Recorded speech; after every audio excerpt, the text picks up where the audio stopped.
जब मैंने ये रियलाइज किया कि मेरे प्रियो, सब बातें कुल मिलाकर अगर भलाई को उत्पन्न करने वाली हैं, अगर उसने आपको एक बड़े कटनी, बड़े फसल और बहुतायत के लिए बनाया है, अगर वो चीजों से आप वंचित हैं, तो आप एक प्रक्रिया में होकर चल रहे हो।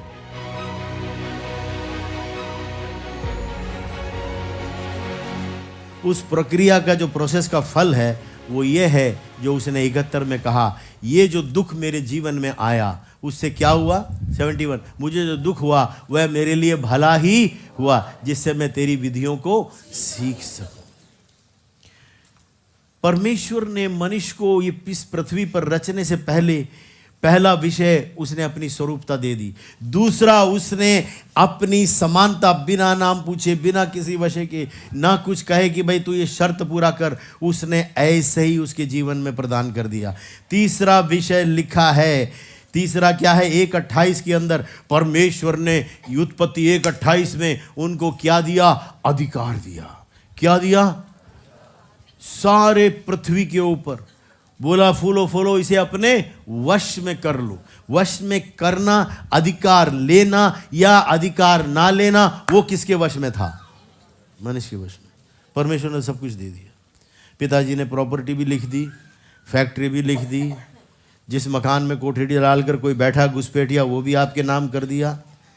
अब वो कब्जा लेना किसका काम है, ऐसे ही मेरी और आपका काम है, जो ईश्वरीय जो हमको वसीयत मिला है उसको हमें कब्जे में लेना है। वो पवित्रताई का है, वो शुद्धता का है, वो जानवर की तरह घूमने का नहीं है। मेरे प्रिय सुनिए, जिस दिन मनुष्य ने पाप किया, वो आत्मा के उस इंटेलिजेंस को, वो जो आत्मा का जो भाग था, जो उसका आगे का पीछे का होने वाला सब कुछ का ज्ञान, अगर सब परमेश्वर कितने कहते परमेश्वर सर्वज्ञानी है, अगर वो सर्वज्ञानी है, अगर वो उसके उपस्थिति में चलता था, तो वो सर्वज्ञान का भाग, वो पहला मनुष्य नहीं होता, वो पहला था, लेकिन उसने उसे सस्ते में दे दिया, धोखे में दे दिया, वो झूठ में आ गया, वो झांसे में आ गया।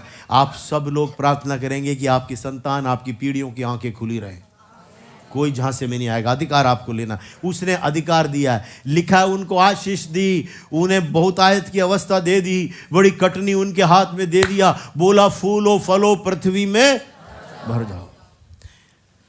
अब मेरे साथ एक कल्पना के संसार में आइए। संतरे के फल में तो कई बीज होते हैं, एक बीज वाला ले लेते हैं। कोई एक पेड़ बताइए एक बीज वाला। आम, बहुत अच्छा बोला। आपने एक ली गुठनी और आपने बो दी, फल आया, खाद पानी दिया, अब ये बड़े दरख्त में बदल गया। ओ, फूल आ गए, उसमें फल लगे, कितने, एक ना, लदा हुआ है, लदा हुआ है, लदा हुआ है। एक ही मौसम, एक ही सीजन। आपने उन सब गुठलियों को लिया और आपने कहां बोया, पृथ्वी में। कहां बोया, पृथ्वी में। एक सीजन का फल, सब आम में एक गुठली। आप बता सकते हैं उसमें से जितने दरख्त निकले वो कितने होंगे? उन सारे दरख्तों की गुठली ले लो, तीसरे सीजन में उसे भी पृथ्वी में बो दो। कल्पना कीजिए ना, कल्पना कीजिए ना, कल्पना कीजिए। पेड़ को आप गिन सकते हैं, लेकिन उस पेड़ में कितना फल है, कितने पेड़ उसके अंदर है, वो आप फिल। आपको क्या लग रहा है, कितने सीजन में पूरी पृथ्वी भर जाएगी? आपका शहर तो भर ही देगा, आपके गांव तो फुल हो जाएगा। सब कहेंगे भैया जहां देखो ये क्या बात है, आम का ही पेड़ है, मेरे नाक से कान से सब आम ही आम निकल रहा है। वो बहुत, कई अपने पड़ोसी से बहुतायत का परमेश्वर है, वो इक्का दुक्की का नहीं है। वो ये नहीं कहता मकान के 4 चक्कर काट, दौड़ के आया, ये गेहूं की बोरी सिर पे ले, सीढ़ी चढ़, तब मैं तुझे एक आम दूंगा ना। उसने तो पेड़ों को पेड़ दे दिए हैं। आमेन। वो परमेश्वर आपका है।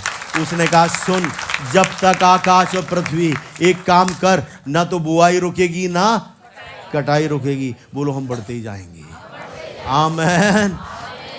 जब तक आकाश और पृथ्वी, जब तक सूरज और चांद रहेगा, जब तक ये सीजन मौसम रहेंगे, बोलो बुआई और कटाई बनी रहेगी। मेरे प्रियो, आज जहां बैठे हो, जो कुछ मैंने आज तक देखा है, बस वो एक ही सिद्धांत है। वो क्या है?